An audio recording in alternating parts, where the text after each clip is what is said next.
तो यहाँ पर हमने कल छोड़ा था बच्चे। बात हमको जिस तरह से कर रहे थे कि रेक्टेंगुलर कोऑर्डिनेट सिस्टम में वेक्टर को दो तरह से शो किया जा सकता है। एक है वेक्टर इन प्लेन और एक है वेक्टर इन स्पेस। अब प्लेन में जो वेक्टर है वो टू डायमेंशंस में होता है, और जो स्पेस में वेक्टर है वो तीन डायमेंशंस में होता है। ये हमने लास्ट टाइम पढ़ा था, आपको याद होगा।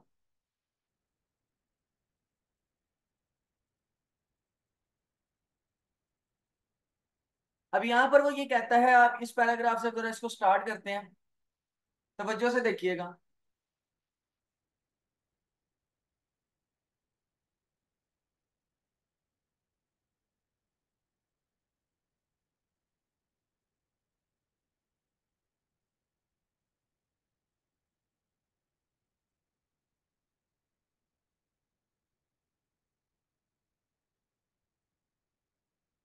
अच्छा बच्चे देखें जरा, यहाँ पर वो कहता है direction of a vector in plane.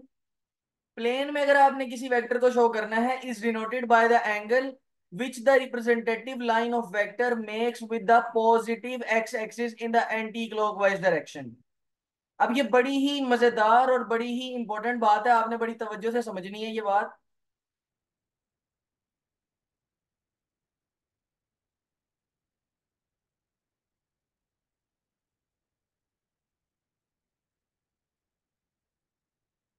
अब इसको जरा तवज्जो से समझिए।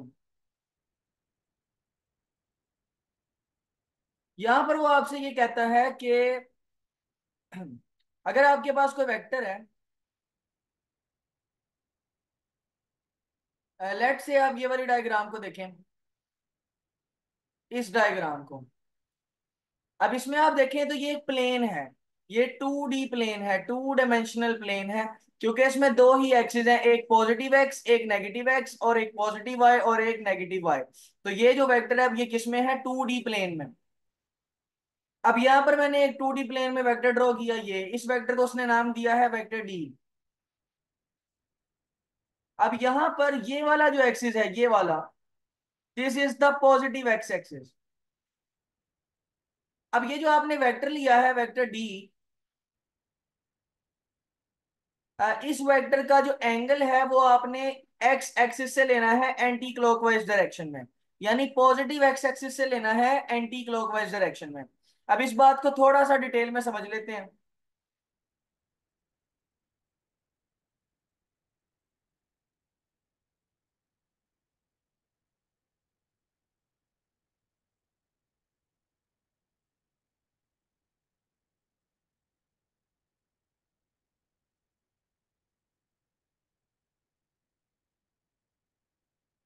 तो बच्चे आप इस तरह से इमेजिन करें कि आपके पास एक रेक्टेंगुलर कोऑर्डिनेट सिस्टम है।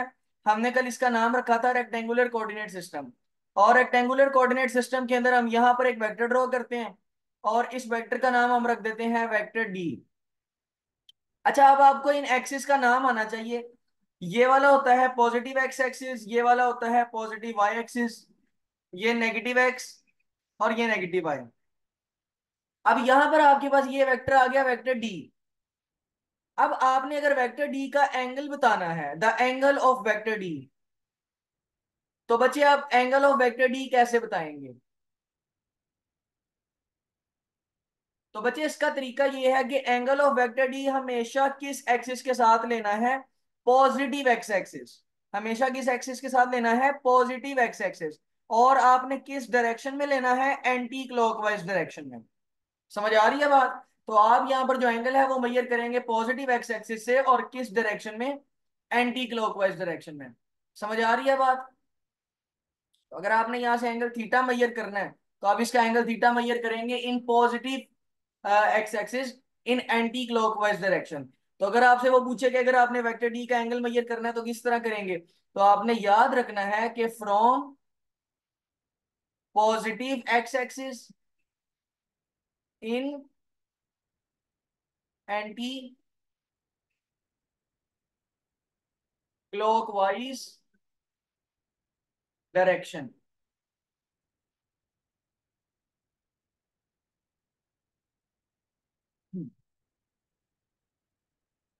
नुमान अशरफ, आपकी वॉइस और वीडियो लैग हो रही है। कोई ऐसा बच्चा है जिसको और भी मेरी वॉइस और वीडियो लैग होती हुई नजर आ रही हो?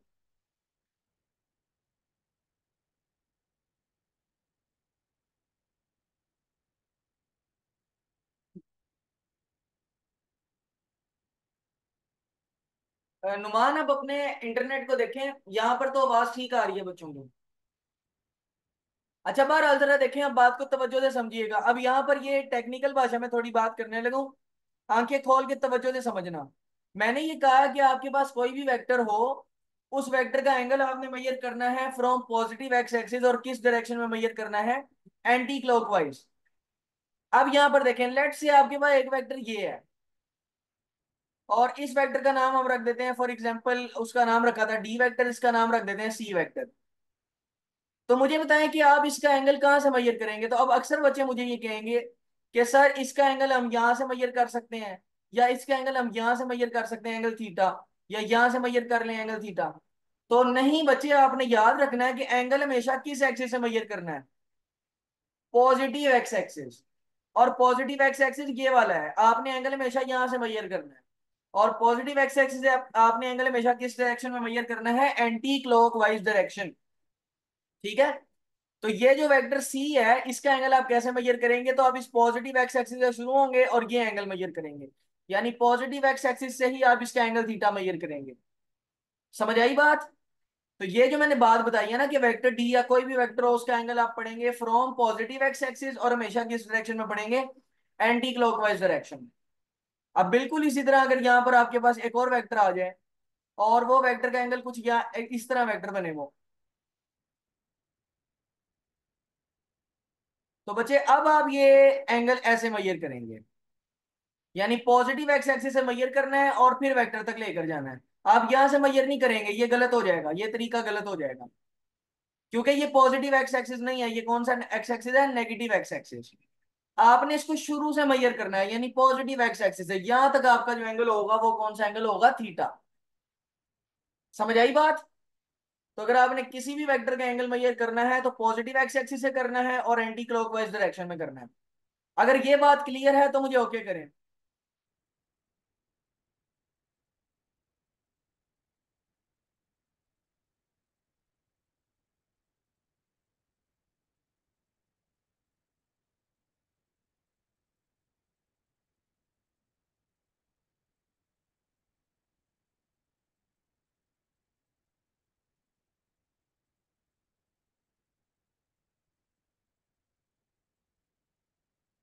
रूज बच्चे लेट क्यों आई हैं?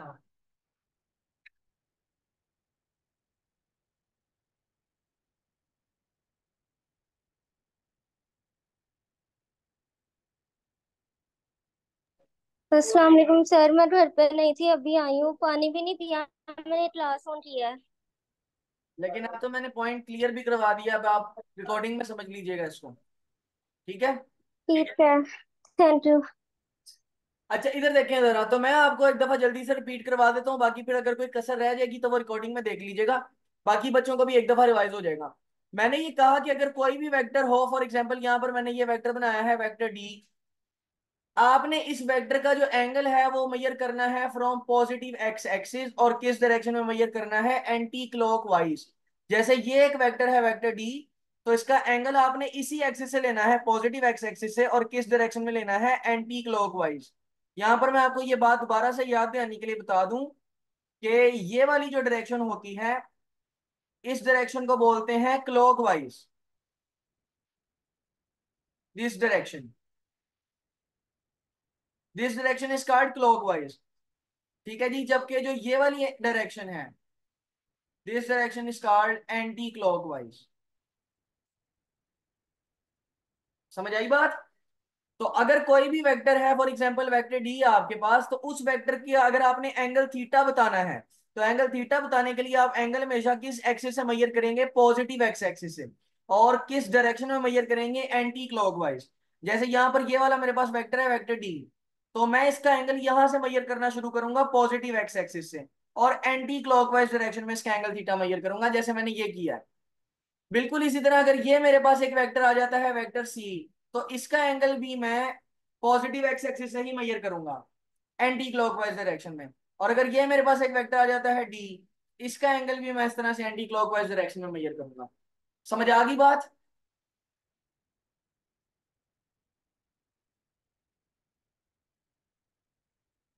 दोनों सेम है का क्या मतलब है आतरा, क्या कहना चाह रही हैं?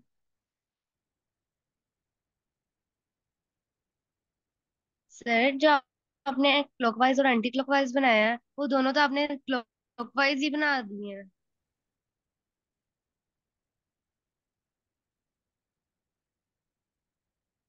क्या कह रही हैं?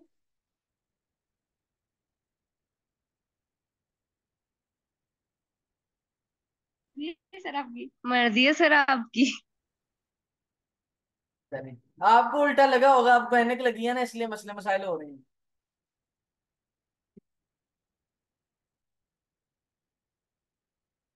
चलिए स्क्रीनशॉट ले लें इसका, स्क्रीनशॉट ले लें, फिर मैं बुक के ऊपर वापस आता हूँ।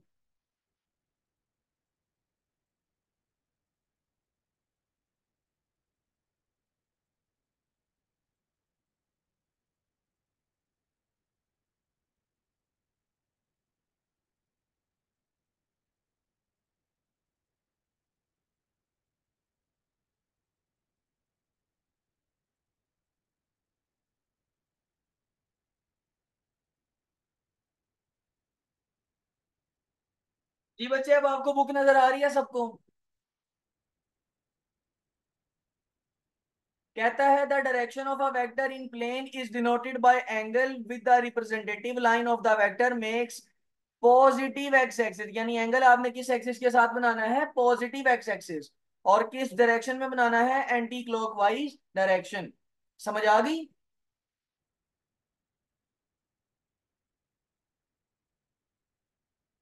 अच्छा, फिर वो ये कहता है कि ये जो वेक्टर है ये इस पॉइंट पी की तरफ इशारा कर रहा है, और इस पॉइंट पी पर वेक्टर के दो कंपोनेंट्स हैं, दो कोऑर्डिनेट्स हैं, ए और बी। यानी यहां पर जो पी है उसकी कितनी वैल्यूज होंगी? दो वैल्यूज होंगी, ए और बी। आपको याद होगा मैंने कल भी आपको ये बताया था।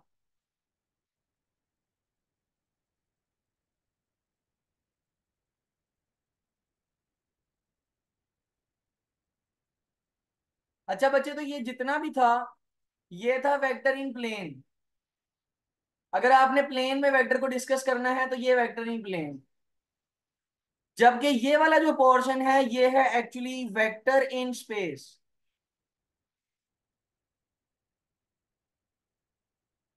अब ये क्या कहता है जी? कहता है direction of a vector in space requires another axis which is at right angle to both X and Y axis as shown in figure. The third axis is called Z axis. अगर आपने space में show करना है, for example इस diagram को देखें, तो यहां पर आपके पास एक एक्सिस है ये वाला वाई एक्सिस, एक एक्सिस है एक्स एक्सिस, और इनके 90 डिग्री पर आपको एक और एंगल बनाना पड़ेगा, एक और एक्सिस बनाना पड़ेगा, that is called the Z axis. अच्छा, अब ये आपकी किताब ने एक काम किया है, उसने ना एक्सिस के नाम उल्टे कर दिए हैं। हम इसको एक्स कहते हैं, इसको वाई कहते हैं, इसको जेड कहते हैं। जबकि जो बुक वाला है वो इसको जेड कह रहा है, इसको एक्स कह रहा है, और सॉरी इसको वाई कह रहा है, और इसको एक्स कह रहा है। तो यहां पर याद रखना है कि ये जो नाम है ना ये सब्जेक्टिव है, अपनी मर्जी से आप रख सकते हैं। आप इनको एबीसी कह दें, एक्स वाई सी कह दें, जो आपका दिल करता है कह दें। लेकिन क्योंकि ये एक रिवाज बन जाता है पाकिस्तानी बच्चों में, पाकिस्तानी टीचरों में, कि वो जो वर्टिकल हॉरिजॉन्टल वाला होता है उसको एक्स कहते हैं, वर्टिकल वाले को वाई कहते हैं, और जो इनके 90 डिग्री पर होता है उसको जेड कहते हैं। समझ आ रही है ना बात? तो वो कहता है यहां पर ये है कि प्लेन में अगर आपने वेक्टर को शो करना है तो उसको इस तरह से सिर्फ कितने कोऑर्डिनेट्स चाहिए? दो। लेकिन अगर आपने प्लेन स्पेस में शो करना है, वेक्टर इन स्पेस, तो बच्चे स्पेस में आपको एक ये चाहिए, एक ये चाहिए, और एक ये चाहिए, तो कितने चाहिए? तीन। समझ आई बात?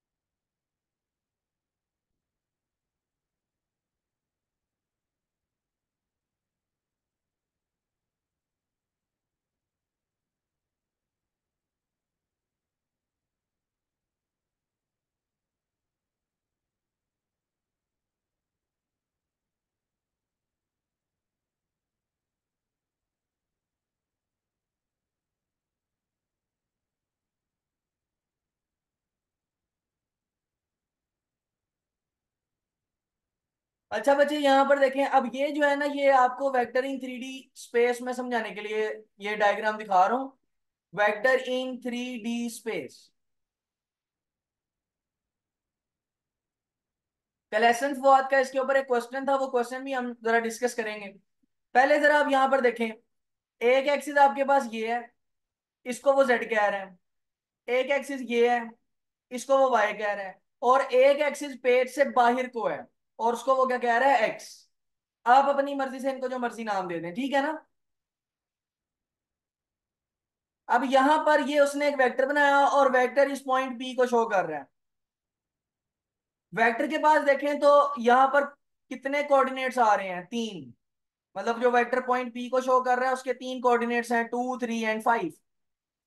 क्यों 3 कोऑर्डिनेट्स हैं? क्योंकि इसकी कोई ना कोई वैल्यू यहां पर देखें, ये कोई ना कोई वैल्यू इसकी होगी एक्स पर, कोई ना कोई यहां पर देखें, कोई ना कोई इसकी वैल्यू होगी जेड पर, और कोई ना कोई इसकी वैल्यू होगी वाई पर। समझ आ रही है ना बात? तो यहां पर इसकी तीन वैल्यूज हो जाएंगी, तो तीन वैल्यूज को हम लिखेंगे 2 3 5, जो कि उस वेक्टर की वैल्यू होगी एक्चुअली। तो अगर आपने वेक्टर इन स्पेस शो करना है तो इस तरीके से आप स्पेस में वेक्टर शो कर सकते हैं। समझ आई बात?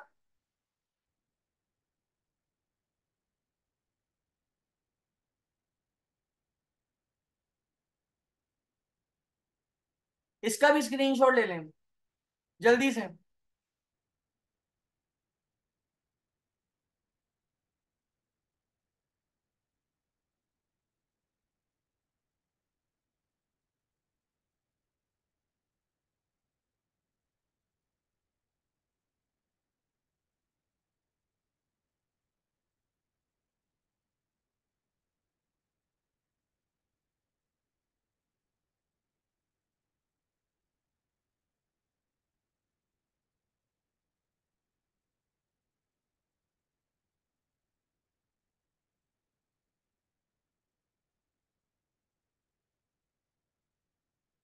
तो बच्चे ये जो मैंने आपके सामने बनाया है, दिस इज 3D रूम। या आप इसको, अब क्योंकि हम फिजिक्स पढ़ रहे हैं तो हम कहते हैं दिस इज 3D स्पेस। ठीक है। अब एसन फुआद का सवाल ये था कि अगर मैं इस 3D रूम में वेक्टर ड्रॉ करता हूं तो वो वेक्टर का ओरिजिन क्या होगा। यानी वो ओरिजिन कमरे का सेंटर होगा या कोई कोना होगा। यानी मैं वो वेक्टर यहां से ड्रॉ करूंगा, या इधर से, इधर से, इधर से, या इधर से। तो बच्चे आपने याद रखना है कि अगर आप 3D स्पेस में या 3D रूम में कोई वेक्टर ड्रॉ करना चाह रहे हैं, तो आप वो किसी भी कोने को रीजन मान लें। आप इनमें से कोई भी कोना है उसको रीजन मान लें, तो वहां पे आप वेक्टर ड्रॉ कर सकते हैं। फॉर एग्जाम्पल, अगर मैं इस कोने को रीजन मान लूं और यहाँ पर एक वेक्टर ड्रॉ करूं, तो ये मैंने यहाँ पर एक वेक्टर ड्रॉ कर दिया। इस वेक्टर को नाम दे देते हैं वेक्टर ए। अब यहाँ पर आप देखें तो इस वेक्टर की कोई ना कोई वैल्यू एक्स एक्सिस पर है, कोई ना कोई वैल्यू इसकी वाई एक्सिस पर है, और कोई ना कोई वैल्यू इसकी यहां से बाहर की तरफ है, कौन सी एक्सिस पर, जेड एक्सिस पर। तो यहां पर इस वेक्टर की अगर मैं वैल्यूज लिखूंगा, तो वैल्यूज लिखूंगा कुछ इस तरह से, P 2 3 5। या इसको मैं लिख सकता हूं P X Y Z। जो उसकी वैल्यू एक्स पर होगी वो मैं यहां लिख दूंगा, अगर एक्स पर उसकी वैल्यू 2 है तो 2 लिख दूंगा। जो उसकी वैल्यू वाई पर होगी वो यहां लिख दूंगा, जो जेड पर होगी वो यहां लिख दूंगा। अगर वो वेक्टर एक्स पर वैल्यू बनाता है 1, वाई पर बनाता है 2, और जेड पर बनाता है 3, तो हम वेक्टर को लिख देंगे 1 2 3। समझ आ गई बात? तो ये क्लियर हो गया बच्चे, वेक्टर इन 3D स्पेस या 3D रूम, क्लियर है ना। अगर किसी का कोई क्वेश्चन है तो मेरे से पूछें जल्दी से, या कोई ऐसी बात जो समझ नहीं आई, और उतनी देर इसका स्क्रीनशॉट भी ले लें जल्दी से।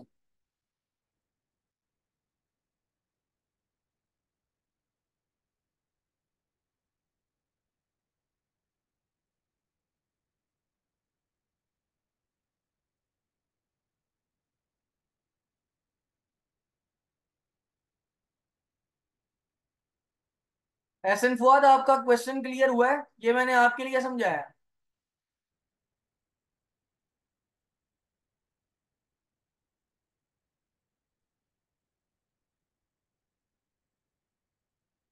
एहसन फुआद सोया क्यों हुआ?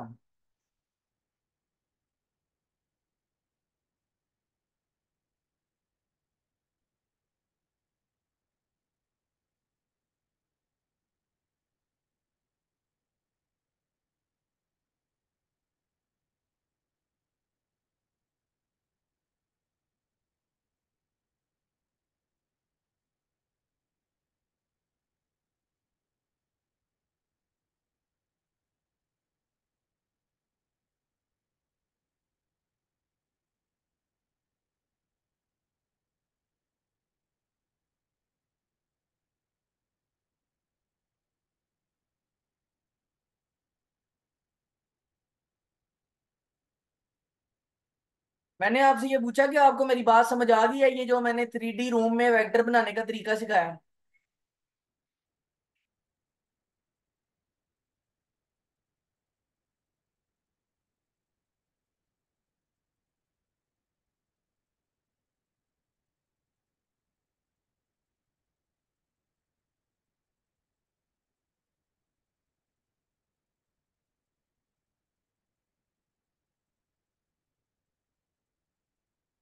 अच्छा बच्चे, अब हमने अगला टॉपिक क्लियर करना है, that is the addition of vectors. तवज्जो से समझिएगा, वेक्टर एडिशन। तो आपने ये बात 9th क्लास में भी पढ़ी हुई है, लेकिन मैं दोबारा बता देता हूँ। अगर आपने वेक्टर्स को ऐड करना हो तो उसका जो तरीका है वो है हेड टू टेल रूल।